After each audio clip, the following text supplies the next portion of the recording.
সম্মানিত দর্শক, আসসালামু আলাইকুম। আমরা এই মুহূর্তে আছি ঐতিহ্যবাহী নৌকাবাইজ খেলা উপভোগ করার জন্য সেই ৪ নং চর নয়াপাড়া। এখানে অসংখ্য দর্শক উপস্থিত হয়েছে ঐতিহ্যবাহী নৌকাবাইজ খেলা উপভোগ করার জন্য। ইতিমধ্যে আমাদের একটা খেলা অনুষ্ঠিত হয়েছে।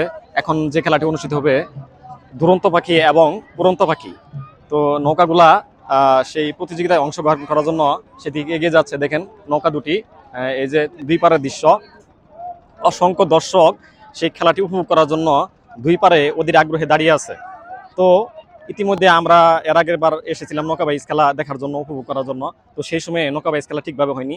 তো আজকে মনে হচ্ছে নৌকাবাইজ খেলাটা খুব সুন্দরভাবে উপস্থিত হবে, অনুষ্ঠিত হবে। তো আমরা আসার সাথে সাথে একটি খেলা ইতিমধ্যে শেষ হয়েছে। তো দেখেন অসংখ্য দর্শক চারিদিকে, সকল দর্শক দাঁড়িয়ে আছে নৌকাবাইজ খেলা উপভোগ করার জন্য। তো আমরাও আজকে চলে আসছি সেই নৌকাবাইজ খেলা দেখার জন্য। নৌকাবাইজ খেলা গ্রাম বাংলার একটি ঐতিহ্যবাহী এবং সংস্কৃতির অন্যতম একটি অংশ হলো এই নৌকাবাইজ খেলা। আমরা গ্রামের যারা মানুষ আছি নৌকাবাইজ খেলাকে খুব পছন্দ করি।